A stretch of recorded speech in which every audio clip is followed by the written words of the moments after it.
మొన్నటి వరకు అయితే నాన్నగారు రాజకీయంగా చాలా స్తబ్దుగా ఉన్నారు. ఇక సాయి కూడా హైదరాబాద్‌లో బిజినెస్‌లో బిజీగా ఉన్నారని ఇటీవలే నాకు తెలిసింది. లేదు, సాయి రాజకీయంగా యాక్టివ్ అవుతున్నారు చిత్తూరులో. నాన్న రాజకీయాన్ని ఒక లెగసీ, ఆ లెగసీని కాపాడడానికి వచ్చారని విన్నాను. వాస్తవమేనా?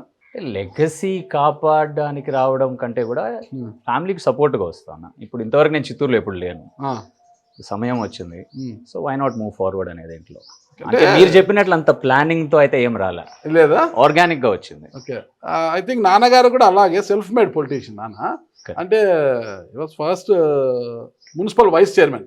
కరెక్ట్. అక్కడ ఆయన జర్నీ స్టార్ట్ అయ్యి బికేమ్ ఎమ్మెల్యే అనమాట. ఒక 3 టైమ్స్ ఎమ్మెల్యే. స్వతంత్ర అభ్యర్థిగా కూడా 4 times. 4 times MLA. ఒకసారి స్వతంత్ర అభ్యర్థి. కరెక్ట్. ఓకేనా? మరి నాన్నగారు సెల్ఫ్ మేడ్ కదా పొలిటికల్‌గా. మీరు నాన్నగారి లెగసీతో వచ్చేవాళ్ళు. ఎలా ఉంటది తేడా అంటారు? ఇప్పుడు ఇండిపెండెంట్ అభ్యర్థి అని మీరే చెప్పినాడు. ఆ! బట్ అప్పుడు పాలిటిక్స్ డిఫరెంట్‌గా ఉండేది. ఆ! He came from student unions and labour unions. ఆ! ఇప్పుడు ఆ పరిస్థితి ఎక్కడ లేదు. ఓకే. ఇప్పుడు ఏదున్నా ఉండే వాళ్ళని కాపాడుకొని we have to move forward. ఇప్పుడు నేనై కొత్తగా ఏం చేయాల్సింది ఏం లేదు. ఓకే. ఆయన చేసిన దాన్ని కాపాడుకుంటూ నాన్నగారు ప్లాట్‌ఫామ్ ఏసేశారు అంతా కూడా. ప్లాట్‌ఫామ్ కాదు, ఫౌండేషన్ చాలా స్ట్రాంగ్ ఉంది. చాలా స్ట్రాంగ్ ఉంది. ఇక్కడే కాదు, ఆ! మీరు ప్రజల్లో పోయి ఎప్పుడైనా అడగండి ఓకే. ఎవరు ఏమి అని. ఒక చిన్న ఎగ్జాంపుల్, ఇప్పుడు ఎలక్షన్ టైంలో 2019 అప్పుడు టీడీపీకి సపోర్ట్ అని అనుకున్నప్పుడు పోయి ఒకరిని కలిసేసి వచ్చినాం. హ్మ్. అప్పుడు చిత్తూరులో రిసీవింగ్ చేస్తున్నారు టీడీపీ కార్యకర్తలు. హ్మ్. అసలు ఎట్లా చేస్తున్నారంటే కాంగ్రెస్ కార్యకర్తలు చేసేంత రేంజ్లో చేస్తున్నారు ఓకే. మురకంబట్లో. ఓకే. ఓకే. ఇప్పుడు నేను క్యాంపెయిన్ చేసేటప్పుడు కూడా మొత్తం టీడీపీ కార్యకర్తలే ఉన్నవారు. ఓకే. ప్రతి ఒక్కరూ ఓన్ చేసుకున్నారు. ఓకే. అన్న మా పార్టీకి సపోర్ట్ చేయడం చాలా బాగుంది, hmm. We're waiting for leadership like this అని చెప్పి. ఆ! సో అది ఉన్నప్పుడు కార్యకర్తలు మోస్ట్లీ ఎవరైతే ఓటర్స్ ఉంటారో హ్మ్. We have a very good name on every front. హ్మ్. సో నేను ఇప్పుడు ప్రత్యేకంగా పోయి చేసేదేం లేదు. హ్మ్. అది ఉండేదాన్ని క్యారీ ఫార్వర్డ్ చేయాలి. లెగసీ, హ్మ్. ప్రజల కోసం నిలబడడం, ఏదున్నా ఎదిరించడం. ఓకే. ఏదున్నా ఏదున్నా ఎదిరించడం ఎదిరించడమేనా? అంతేగా. ఇప్పుడు మీరే చెప్తున్నారు సీకే బాబు గారు. ఆ బ్లడ్ ఇంకట్లే బ్లడ్ అదంతా నేను అట్లా I don't think about it that way. ఇప్పుడు ఆ స్కూల్లో చదివిన వాళ్ళం మేమంతా. ఓకే. సో న్యాచురలీ అట్లా ఉంటుందని. ఆ స్కూల్లో చదివారు. మీరు నాకు తెలిసి కొడైకెనాల్, ఊటీ ఆ స్కూల్లో చదివి వచ్చారు కదా. కరెక్ట్. మరి ఈ స్కూల్ ఏంటి? ఈ స్కూల్ డిఫరెంట్ కదా. అంటే నేను ఇక్కడ ఎప్పుడు లేదు, ఆ! బట్ ఏమో ఐ డోంట్ నో, చిత్తూరులో I guess there some sort of ఇది. ఓకే. ఓకే. మరి ఆ స్కూల్ వేరు, ఆ స్కూల్ వేరు. కరెక్ట్, అది కూడా ఉండాలండి. You need to have. ఇప్పుడు ఇక్కడే పుట్టి పెరిగితే you don't understand what world is. అంతే. ఎక్కడ చదివినా కూడా, ఎక్కడ పెరిగినా కూడా ఆ బ్లడ్ అలా చేస్తుంటది. మీరు చెప్తా అన్నారు. ఓకే. ఓకే. నాకు తెలిసి ఐ థింక్ చిత్తూరులో ఒక రౌడీ షీటర్గా పేరుగాంచిన ఒక రామచంద్రయ్య హత్యతో సికే బాబు గారిని చిత్తూరు ప్రజలు ఒక హీరోగా చూశారనమాట. ఒక డైనమిక్ హీరోగా చూశారు. ఒక మా హీరో వచ్చేసాడని అక్కడే స్టార్ట్ అయింది నాన్నగారి కెరీర్. అలా హీరోగా వస్తున్న నేపథ్యంలో ఒక ఇంజనీరింగ్ స్టూడెంట్ చౌదరి గారిని పెట్రోల్ పోసి అంటించారనేది ఒక ఇక్కడ మళ్ళీ విలన్ అయిపోయాడు. అంటే 2 షేడ్స్ వచ్చాయన్నమాట. హీరోగా చూసిన ప్రజలే విలన్గా చూశారు. ఇప్పుడు మరి ఆ బ్లడ్డే కదా ఇది. ఆ బ్లడ్డే ఇది. మరి ఎలా మీరు హీరోగా ఎంట్రీ ఇస్తున్నారా, విలన్గా ఎంట్రీ ఇస్తున్నారా?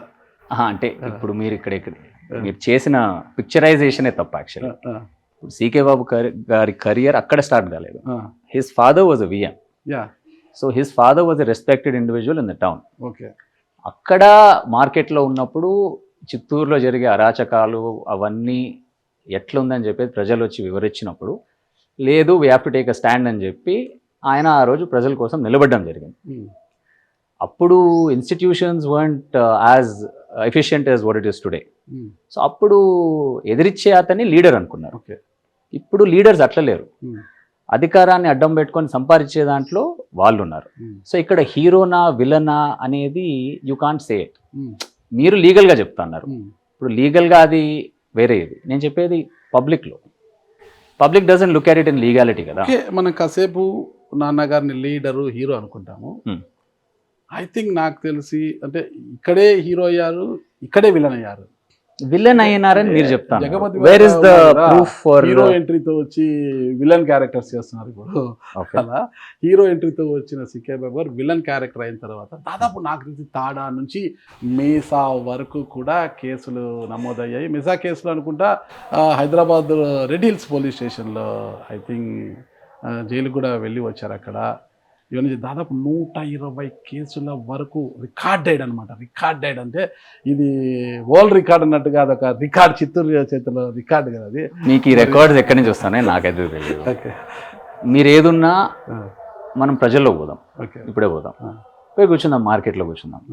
మీరు చెప్పినట్లు విలన్ అయితే, మీరు చెప్పినట్లు యాంటీ సోషల్ ఎలిమెంట్ అయితే మాకింత రెస్పెక్ట్ ఉండేది కాదు ప్రజల దగ్గర. ఇప్పుడు ఎక్కడ పోయినా లేదు అన్న రావాలా అని ఉంటేనే కరెక్ట్ అనేది. ఇప్పుడు మీరు చెప్పే ఈ విలన్ చిత్రీకరణ ఎక్కడి నుంచి వస్తూ ఉందంటే, when you oppose anti social elements you have to step in to little bit of aggressive behaviour, లేకపోతే you can't do it.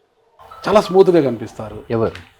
CK బాబు గారు సౌమ్యంగా కనిపిస్తారు, కానీ లోపల హార్డ్నెస్ అలాగే ఉంటుంది. ఎంత హార్డ్నెస్ అంటే సీకే బాబు గారిని అంతమొందించాలంటే ఈ చుట్టుపక్కల వారి వల్ల కాదు అని తెలిసి బీహార్ నుంచి ఒక కిరాయి గ్యాంగ్ దిగి ఇక్కడే గుడి దగ్గర ల్యాండ్ మైన్స్ పెట్టి మరీ పేలిస్తే ఆ రోజు 4 చనిపోయారు. నాన్నగారు తప్పించారు. అంటే ఒక హీరోని ఎందుకు చంపాలనుకున్నారు? ఇక్కడ నుంచి వచ్చింది కాదు, ఇక్కడ నుంచి వచ్చింది కాదు. అంటే హీరో విలన్నో ఇంకోని ఏదైనా చేస్తేనే ఇక్కడంతా కూడా పుష్పాలు మనకు సినిమాలో ఇంకా విలన్ కూడా ఉన్నారు కదా, అలాంటి వారు ఎక్కువ ఉన్నారన్నమాట. ఎవరికి ఏం గాయం చేశారో ఏమో తెలియదు, కానీ బీహార్ నుంచి రౌడీ మూకలు వచ్చి చంపాలనుకున్నారంటే అసలు ఏంటి, అసలు ఏం జరిగింది బిహైండ్? అది మీరు వాళ్ళని అడగాలి, ఎందుకంటే వాళ్ళ మోటివేషన్ ఏదో మనకు తెలియదు. ఓకే ఓకే, నేను చెప్పగలిగింది ఏమంటే, నాకు ఉన్న అండర్స్టాండింగ్లో that he was a people's leader. He stood by what is right, what is wrong. ఏదున్నా ఒకసారి మాట ఇచ్చిన తర్వాత అది ఏమైనా కానీ మనం పోవాల్సిందే అనే కాన్సెప్ట్లో చేస్తున్నారు. అది కొంతమందికి నచ్చకపోయి ఉండొచ్చు, కొంతమందికి నచ్చిండొచ్చు. నచ్చిన వాళ్ళు సపోర్ట్ చేస్తున్నారు, నచ్చని వాళ్ళు ఎదిరించినారు, అంతే. There is no difference. ఎదిరించడం వేరు, మట్టు పెట్టాలనుకోవడం వేరు కదా. అంటే మీరు there is no rules in politics కదన్నా. మీరు ఏదో ఇది ఫుట్బాల్ క్రికెట్ అన్నట్లు మీరు రూల్స్ చెప్తున్నారు. వాళ్ళకి అనిపించింది వాళ్ళు చేస్తున్నారు, బట్ అది దేవుడు దయ వల్ల వర్కౌట్ కాలేదు. ఇప్పుడు మేమున్నాము, సరే ఎంతోమంది వచ్చినారు, ఎంతో ట్రై చేస్తున్నారు. ఆయనకు దేవుడు దీవెనలు ఉన్నాయి, ప్రజల ఆశీస్సులు ఉన్నాయి, ఇంకా దానికంటే మించి ఇంకేం కావాలా? సో స్ట్రైట్గా ఒకటి అడిగిన తర్వాత మనం కాసేపు కూర్చొని మాట్లాడతాము. సికే బాబు గారు కుమారుడుగా సికే సాయి కృష్ణారెడ్డి రాజకీయ అరంగేట్రం చేశారు. ఇప్పుడు అంటే భవిష్యత్తు ఏంటనేది పక్కన పెడితే ప్రస్తుతానికి నాన్నగారికి అండగా రాజకీయాల్లో కొంత యాక్టివ్గా తిరుగుతున్నారు. ఇక్కడ రాజకీయాల్లో నాన్నగారి యొక్క హీరోయిజం అంటే నాన్నగారి రాజకీయాన్ని వారసత్వంగా తీసుకున్నారా, నాన్నగారికి ఉన్న రౌడీజాన్ని వారసత్వంగా తీసుకుంటున్నారంటే ఏమంటారు? అది రెండు కరెక్ట్ కాదు. ఎందుకంటే ఇప్పుడు లాజికల్గా మీరు ఆలోచిస్తే ఆయన లైఫ్ని ఎవరు రెప్లికేట్ చేయలేరు. ఓకే, అదొక పిడుగు లాంటిది. మనం ఇప్పుడు కూర్చొని ఇప్పుడు డ్రా చేయాలనుకుంటే అది జరగదు. అది అట్లా పడుతుంది, మనం చూసుకొని పోతూ ఉండాలి. నేను ఇప్పుడు సీకే బాబు గారు చేసిందాన్ని రెప్లికేట్ చేయాలనుకుంటే అది మూర్ఖత్వం అవుతుంది. సో నేను అందుకే ఏం చెప్తా అంటే, నేనేం కొత్తగా చేయాల్సిన అవసరం లేదు. ఆయన వేసిన ఫౌండేషన్ ఉంది. మీరు ఇప్పుడు రాజకీయ అరంగేట్రం చేస్తానని మీరు చెప్తున్నారు. యాక్చువల్లీ వాస్తవం అది కాదు. ఇప్పుడు నేను తిరిగిన వాళ్ళంతా మా అన్నలే, నన్ను చిన్నప్పటి నుంచి చూసిన వాళ్ళు అందరు ఇక్కడ ఉండే వాళ్ళంతా. ఇప్పుడు వాళ్ళతో వాళ్ళు సాయమా క్యాంపెయిన్ చేద్దాము, మనం పోయి చేద్దాము, మన వాళ్ళు ఉన్నారు, మన వార్డ్స్ ఉన్నాయంటే సరే నా పదబోదాం అని చెప్పి చేస్తాం. అది రాజకీయంగా నేనైతే ఆలోచించలేదు. మా క్యాడర్ ఉన్నారు, వాళ్ళకి ఏదో ఒక ఉత్సాహంగా వాళ్ళు ఎలక్షన్ చేయాలనుకున్నాం, సరే ఓకే అని చెప్పి చేయడం జరిగింది. ఐ థింక్ నాకు తెలిసి గత కొంతకాలం వరకు హైదరాబాదులో కొంత కన్స్ట్రక్షన్స్ కావచ్చు, కొన్ని వర్కులు వచ్చినా చాలా బిజీగా ఉండే సాయి కృష్ణారెడ్డి ఇటీవల కాలంలో మరి చిత్తూరులోనే ఎక్కువగా దృష్టి సారించి ఇక్కడ ఎక్కువగా ఉంటూ యూత్ ఫాలోయింగ్, యూత్ తో కలిసి తిరగడము, కార్యక్రమాల్లో అదంతా ఏం లేదు. ఫాలోయింగ్ అదంతా ఏం లేదు. నేను సింపుల్ గా వచ్చినప్పుడు మా వాళ్ళు వస్తారు, పదనా అంటే ఫాలో చేస్తాం. We go for events, we go for ఇది అంతే. ఇప్పుడు తిరుగుతున్నాం కాబట్టి సీకే బాబు గారికి పరిచయాలు డిస్ట్రిక్ట్ అంతా ఉంది. ఇప్పుడు అక్కడ పోయినప్పుడు వాళ్ళు అంటే ఏమన్నా బాగున్నారా, నాన్న ఎలా ఉన్నారా అని అడుగుతారు. బాగున్నాను బ్రదర్, చెప్పండి అన్న ఏదైనా ఈవెంట్ ఉంటే మేము కూడా వస్తామని. సరే రా అని చెప్పి చెప్తాం.